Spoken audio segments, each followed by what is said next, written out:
வாங்க வீக்கெண்ட் ஆயிடுச்சு, நம்ம அம்மா வீட்டுக்கு வந்தாச்சுங்க. இன்னைக்கு சண்டே ஸ்பெஷல் என்னன்னு பார்க்கலாங்க.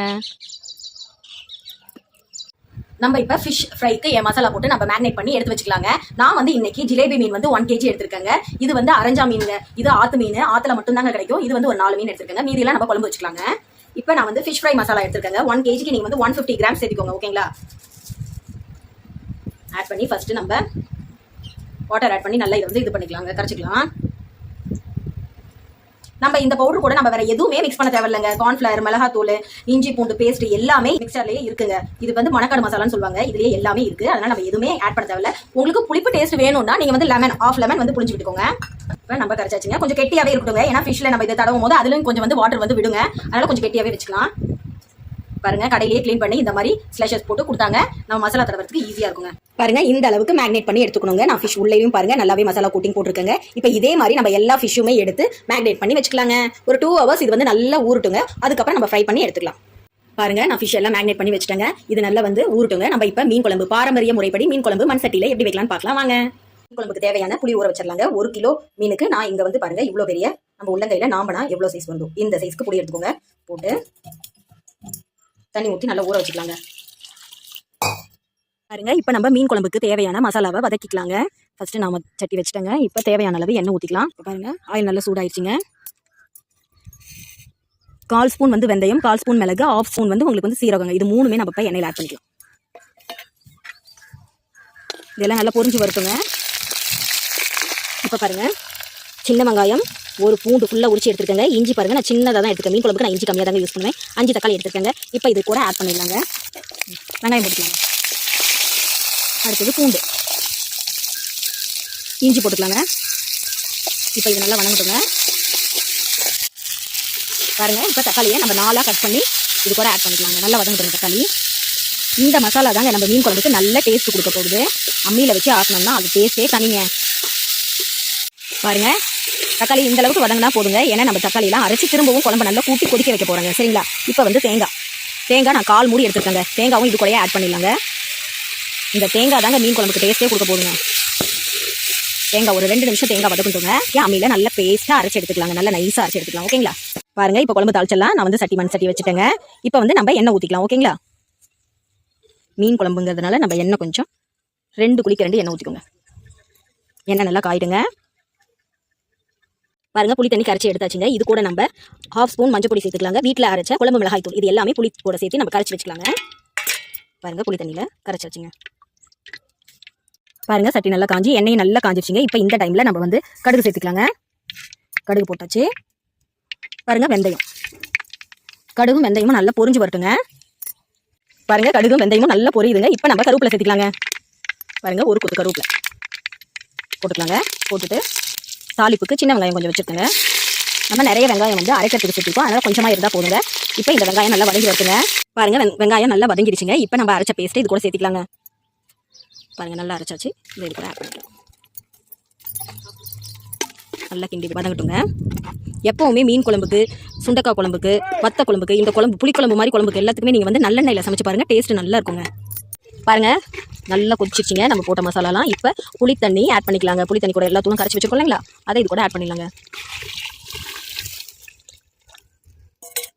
இது நல்லா கொதிச்சு வரட்டுங்க. தேவையான அளவு நம்ம தண்ணி ஆட் பண்ணிக்கலாம். நான் 1 கிலோ மீன் தாங்க எடுத்திருக்கேன். அதுக்கு தேவையான அளவு தண்ணியை ஊற்றிக்கலாங்க.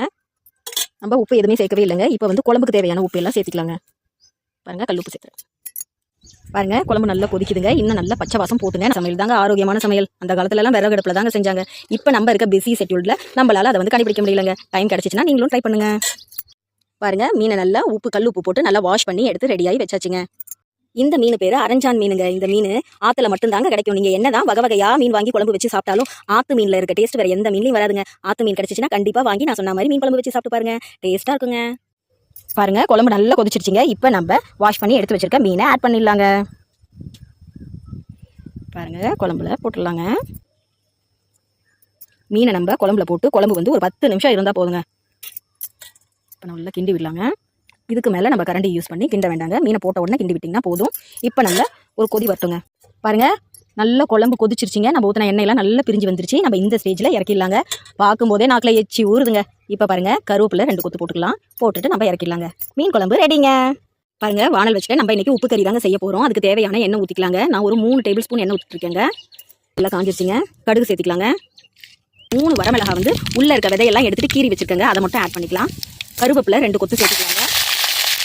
நான் இன்னைக்கு 1/2 kg சிக்கன் எடுத்துருக்கேங்க. அந்த சிக்கனையும் இது கூட ஆட் பண்ணிக்கலாம். பாருங்க எண்ணெயில நல்லா வதக்கிடுங்க. மஞ்சத்தூள் தான் இதுக்கு வந்து நல்ல ஸ்மெல் கொடுக்குங்க. நம்ம மஞ்சத்தூள் நிறையவே சேர்த்துக்கலாம். கல்லுப்பு தேவைக்கேற்ப சேர்த்துக்கோங்க. இப்போ நம்ம இந்த உப்பு கறிக்கு தேவையான இன்க்ரீடியன்ஸே அவ்வளோதாங்க. இவ்வளோ சிம்பிளான ஒரு ரெசிபி இருக்கவே முடியாதுங்க. அதுவும் நான்வெஜ் இல்லைங்க. தண்ணி எதுவுமே ஆட் பண்ணிடாதீங்க. நம்ம வந்து இந்த சிக்கன் வாஷ் பண்ணதுலேயே நல்லா தண்ணி விடுங்க. அந்த தண்ணியிலேயே இந்த சிக்கன் நல்லா வேகணுங்க. பேச்சுலர்ஸ்க்கு இது ரொம்ப ஈஸியாக இருக்குங்க. டக்குன்னு செஞ்செல்லாம் டக்குன்னு சாப்பிட்றலாங்க. நீங்கள் அல்சர் பேஷண்டாங்க, கண்டிப்பாக இந்த வீடியோ பாருங்க. நான்வெஜ் சாப்பிடணும்னு ஆசையாக இருக்குங்க. ஆனால் நீங்கள் நான்வெஜ் சாப்பிட்டீங்கன்னா வயிற்று வலிக்குங்க. இந்த உப்பு கறியை கண்டிப்பாக சரி சாப்பிட்டு பாருங்க. வயிறும் உங்களுக்கு வலிக்காதுங்க. நான்வெஜ் சாப்பிட்ட திருப்தியும் உங்களுக்கு இருக்குங்க. டேஸ்ட்டும் அல்லுங்க. செய்யறதும் ரொம்ப ஈஸிங்க. அடுப்பானல் குறைஞ்சிருச்சுங்க. நல்லா ஊதி விடலாங்க. பாருங்க இதுலயே நல்லா தண்ணி விட்டுருக்குங்க. நம்ம ஊற்றிருக்க ஆயிலையும் இந்த தண்ணியிலையுமே இந்த சிக்கன் நல்லா வெந்து வரணுங்க. காரத்துக்கு நம்ம வரமிளகா மட்டும்தான் ஆட் பண்ணியிருக்கோம். வேறு எதுவுமே இல்லைங்க. நான் வந்து சின்ன பிள்ளையா இருக்கும்போது சம்மர் ஹாலிடேஸ்க்கு பாட்டி வீட்டுக்கு போவாங்க. சண்டேஸில் நான்வெஜ் சமைக்கும் போது பாட்டி பக்கத்துலேயே உட்காந்துட்டு இருப்பாங்க.